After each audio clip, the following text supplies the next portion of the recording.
with that, I'll get started. So welcome to an imposter's guide to product design. I'm pretty sure everyone has played Among Us in this workshop. And even if you haven't, we all know that feeling like an imposter is stressful, overwhelming, and it pretty much just sucks. Today, I want to go through some ways that I can help you get over your imposter syndrome symptoms regarding product design and some resources that you can use to help improve your skills and create really cool and user-centric products.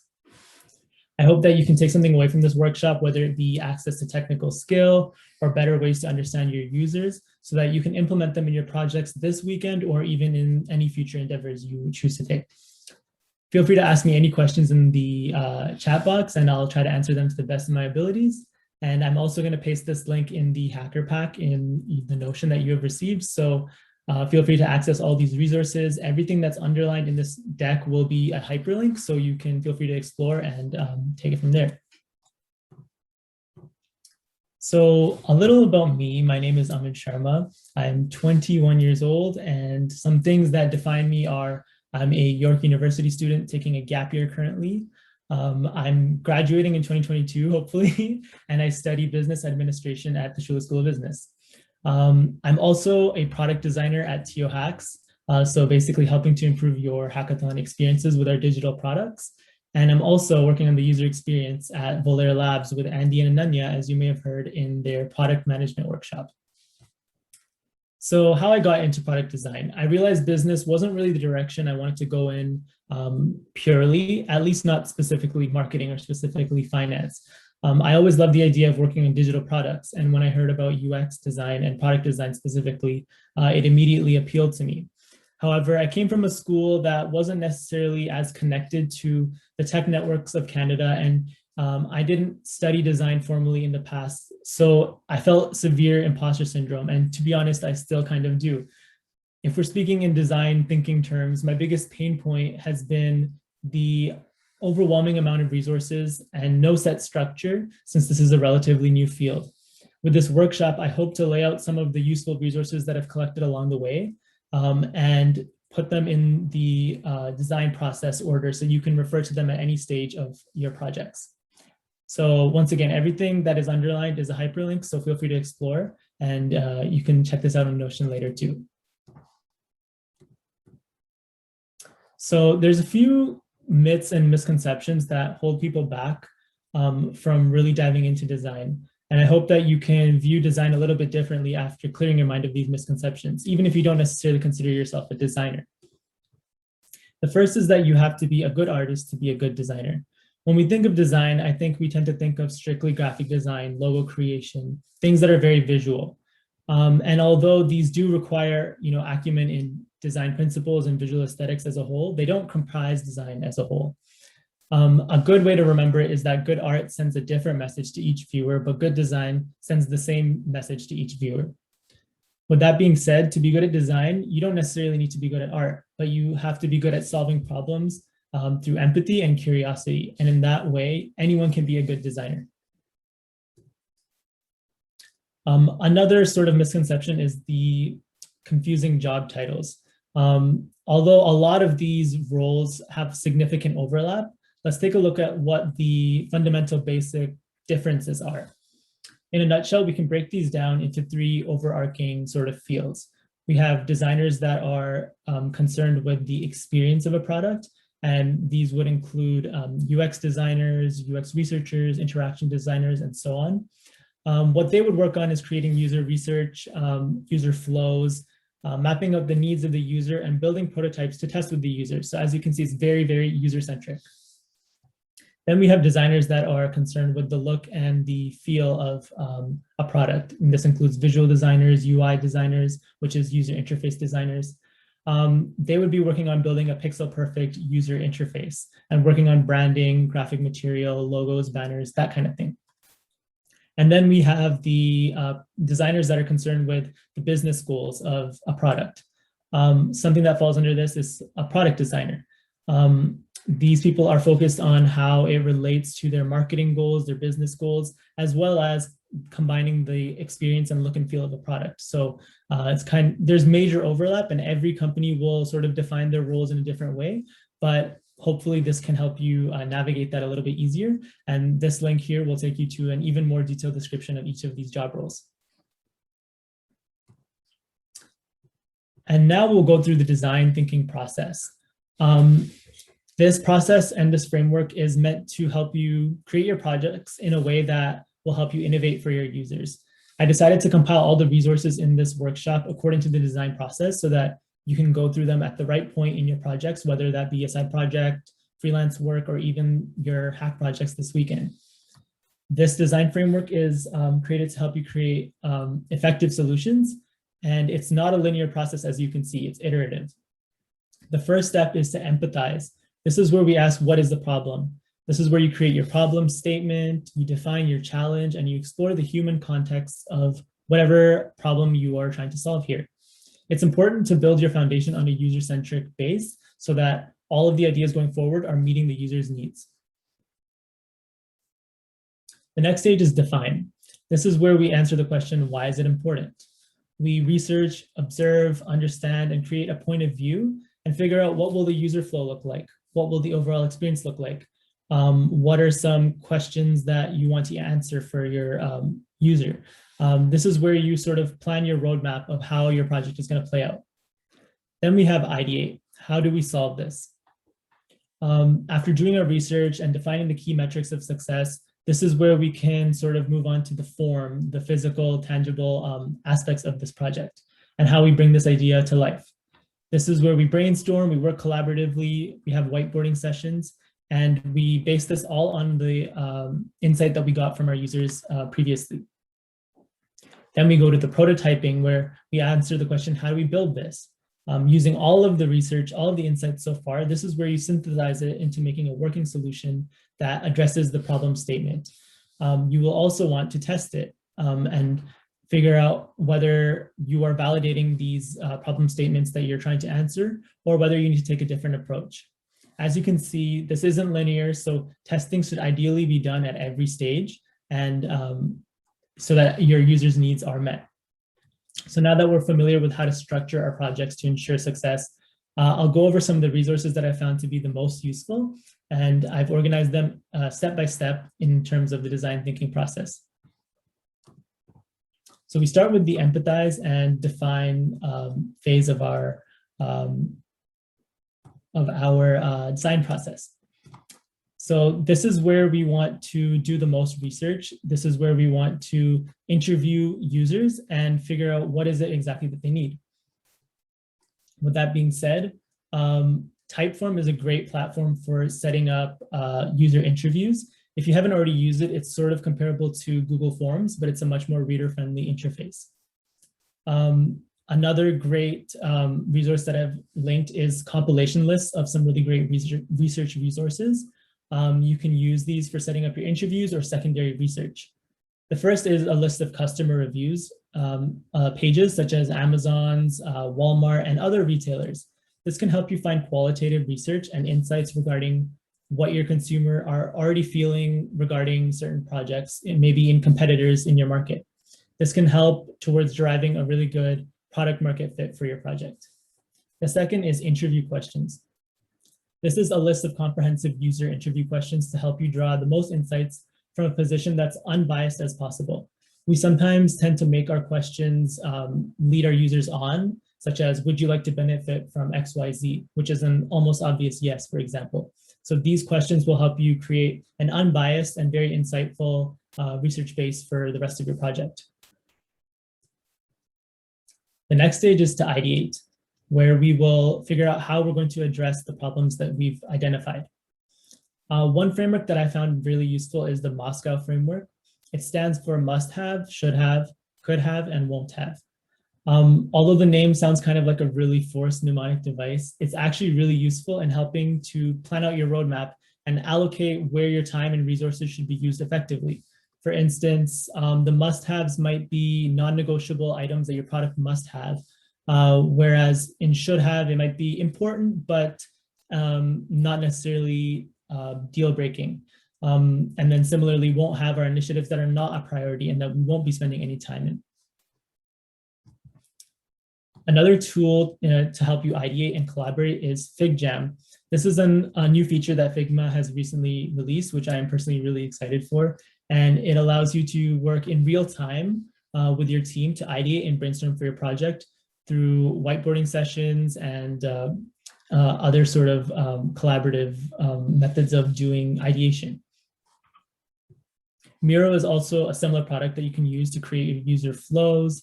It has feature prioritization features as well as user flow and user mapping features. It's sort of been the industry leader so far before FigJam came into the picture. Miro is also free to use and is a great way to flesh out your ideas. So you've figured out all of your main features, you've defined the roadmap, and you've taken your users' insights into account. It's time to build and it's time to prototype these into a tangible product. One of my favorite platforms ever is Figma. If you haven't already used it, it's a free open platform to design and prototype on. With a school email, you can actually get this, the pro version for free. So do take advantage of that. To learn how to use Figma, I would highly recommend checking out my colleagues, Hillary and Vaishnavi's previous workshop, which was called Intro to Figma. Once that recording is up, I'll hyperlink it in this deck, and I would highly recommend you check that out. They did a great job at showing the basics of what you can do with Figma and kind of go through a demo. As well, this YouTube course, which I personally learned my foundations from, is called Design Codes Building a Design System course. It teaches you many important functions of Figma from an end-to-end perspective in a design project. So do check that out as well. Here are some screenshots that show how I've used Figma to create design systems and prototypes in my own previous projects. So as you can see, I've created the design system for a side project here with typography, iconography, buttons, color palettes. And I've also created the prototypes and the user flow in Figma as well. One of my favorite features is that in the top right corner of this panel, you can click inspect and it will actually give you the CSS properties for any element in your prototype. So this makes developer handoff super seamless, and it can help you bring even the craziest design ideas to life a lot easier. Adobe XD is also a similar prototyping design software that you can use. However, it is not free. It is included in the Adobe Creative Cloud subscription. However, this program has many of the same functionalities as Figma and will help you create amazing prototypes as well. I've also linked some Adobe Creative Cloud tutorials as well as LinkedIn learning courses that can help you strengthen your skills in XD.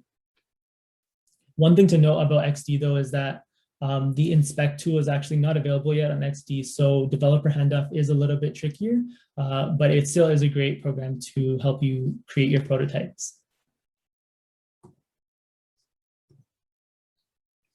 So you've created these awesome prototypes. It's now time to test and validate your product. Amplitude is a really great platform to conduct product analysis by allowing you to view analytics such as retention rates, click-through rates, heat maps, and other indicators that will help you validate your current iteration or give you an idea on what to improve for the next one. There is a free tier that's very extensive, so this can be cost-free if that suits your needs. Mockup Studio is also something I want to touch upon. What comes next after you're done your project.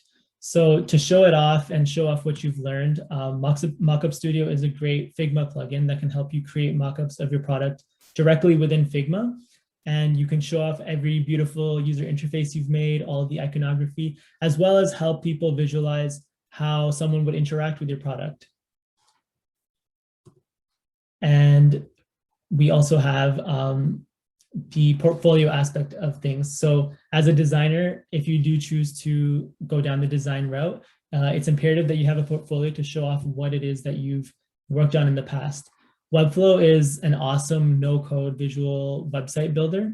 And why I love it is that it's not as basic as a standard drag and drop template website builder, but it's also not as daunting as starting from scratch with HTML and CSS. So it's a really great in-between while you're leveling up on other skills if you don't have the time to learn HTML or CSS on the side. So I've actually used it to create my own portfolio website. And although there is a learning curve, it is definitely a really useful platform. And finally, we have the case studies. So when you're done your projects, you want to show off not just how your project looks, but you also want to show off what you've learned and what your next steps are. This will take your sort of design thinking skills to the next level as you can apply all of these reflections to your next projects. A great place to put your case studies is Medium. If you haven't, I'm sure you have already read, Medium articles on pretty much any topic. You can create your own publication and post all of your case studies to show off what you've learned. And this will also give you something to sort of have as credibility to show people that you've done these projects. So I'm getting some questions. What are some websites you suggest to get started into product design? And can I use hackathon projects for case studies? So I'll answer the second one. Can I use the hackathon projects for case studies? Of course you can. Hackathon projects are a great way to show off what you've done in 24 hours and show how quickly you can think on your feet. So although you might not be able to immediately ship whatever you've developed over the 24 hours, you can still show all of your ideation processes. You can show how you've prototyped, what user research that you relied on in your case studies. So I would definitely suggest using your hackathon projects for case studies. And from your experience, what case study has really stood out to you? One specific case study, I'd say, well, if we're talking about like a personal case study I've done, I guess a case study that really stood out to me and helped me take it to the next level was definitely the judging app case study that I did for TO Hacks. So the projects that we get submitted, we have a judging system that TO Hacks has developed in-house to help the judges have a more seamless experience in scoring projects. And I think that was sort of my first really major end-to-end project. So doing the case study for that was definitely something that stood out to me the most. So that's all the resources I have. If you guys have any more questions, feel free to ask. And I thank you very much for attending and wish you good luck at TO Hacks 2021. This will also be posted in Notion, so feel free to check it out. And I hope that you can take some of these and apply them in your projects this weekend.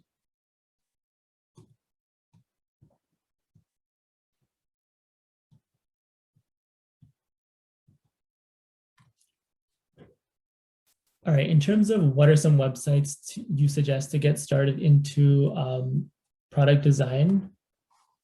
So as I mentioned, all of the resources were things that I used to get into product design. However, there is a Google UX course that was recently released, I think about a month ago.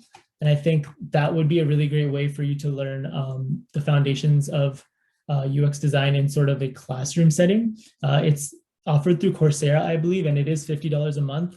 However, you do get a certification sort of like credential that you could put on LinkedIn or your resume afterwards. So I do believe it's a much more cost-efficient alternative to maybe going to college for UX specifically. But yeah, that's definitely one way you could get into product design.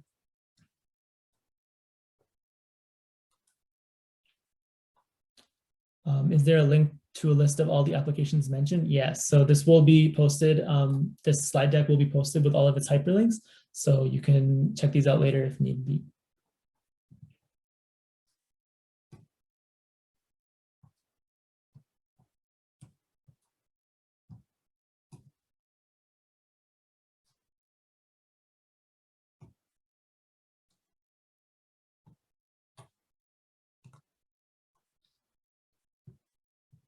Problems.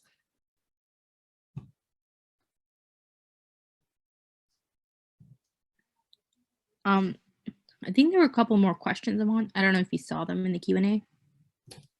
Oh, okay. I see them. Thank you for pointing that out. Okay, so is there a reason why you decided to go down product design route versus development? I think that purely came down to like the skills I was more interested in learning.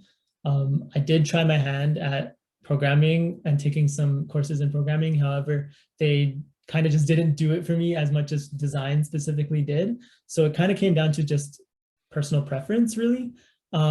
However, I think working in a team with developers is a lot of fun because you do get to learn secondhand with them. And that's something I enjoy as a designer. Will this slide be shared on Discord? Yeah, we can do that too.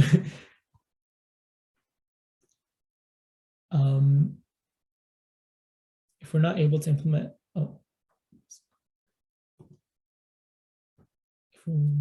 okay, you answered that. How did you decide that product design was your jam? Well, I think I did a little bit of graphic design in university with some extracurriculars. And although I enjoyed graphic design, when I found out about product design and how much of an impact it has on a product at its core, I think I really like the idea of the high impact nature of product design. And since I also came from a business degree, I found that I was able to apply a lot of the skills I learned in my degree in terms of the marketing side of things and consumer behavior, and as well as with my interest in design. So that's kind of how I decided on product design. With a lot of people choosing product design now, how do you best differentiate yourself other than case studies and your general portfolio? So this is definitely something that I struggled with for a bit. Was, I don't come from a design school, and I haven't had much experience in the past. How do I differentiate myself? And one thing that you should definitely realize is that product design and UX design as a whole right now, there's no real education path. There's no specific designation that you need to get.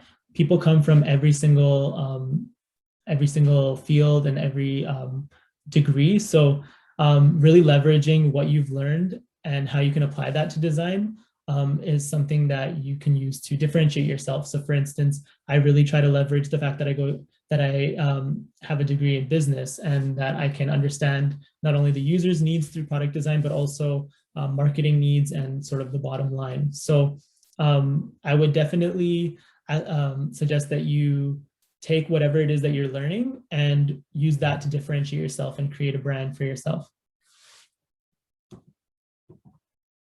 What do you recommend to build your portfolio, like with a code or website builder? It all depends on what functionality you want for your website. If you want something that is, super basic, that simply just displays basic information about your case studies and yourself, then maybe going for something like Squarespace or something that's like a drag and drop builder might be a good option for you because it's time efficient and will help you help you put something out there really quickly. However, if you want something super technical and you want features that you can't really get from just a specific, just a basic drag and drop builder, then I would suggest going through the code option. For me, I wanted something that was more of a middle ground, and I wanted more flexibility than just the standard drag and drop. So that's why I went with Webflow. I would highly recommend that, even if you aren't completely sure what functionalities you want, because there's a lot you can do with Webflow, and it's relatively the same price as all of the other hosting sites. So that's definitely a plus. What is the difference between product design and graphic design? So graphic design is more focused on, it doesn't necessarily have to pertain to a certain specific product. A graphic designer for a company could be working on print material as well, not necessarily digital. They're working on basically the outward facing visual branding of a company. And whereas a product designer is specifically focused on a specific product and how that's reaching a user's goals. There is a lot of overlap. There are elements of graphic design that a product designer would probably have to deal with. However, graphic design is very focused on the visual and the outward facing sort of brand presence.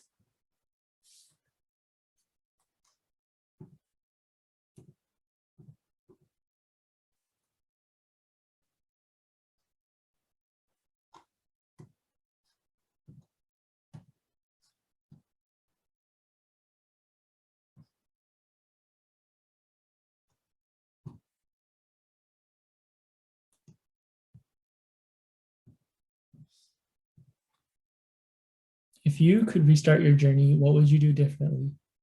Well, that's a loaded question, but I think what I would do differently, one thing I would definitely do is a little bit more research into the different roles that are available. I think for the longest time, the misconception that I sort of mentioned about people thinking of design as strictly graphic or strictly visual. I think that was something that I fell into in the beginning. And I never really knew what like UX design was or product design was. And so if I had known about that, I think I would have been able to direct my efforts a little bit more efficiently in the beginning. And I think, yeah, in the beginning, I thought that you had to be really good at art and graphic design to be a good product designer, but that clearly is not the case. You can definitely be a good product designer as long as you have the curiosity and the empathy to understand your users. So if I were to restart my journey, I would definitely, you know, get it straight what exactly these roles were and the vast sort of like variety of roles that are offered in design as a whole.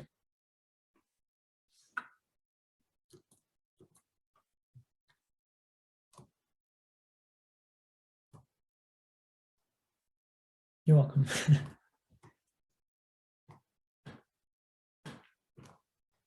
All right, so it looks like we're reaching the end of the time allotted. I want to thank you guys so much for coming out, and I hope that you can take something away from this workshop, and I can't wait to see what projects you guys come up with this weekend. So if there's any final questions, I'll stick around. But yes, thank you very much. Thank you so much, Aman.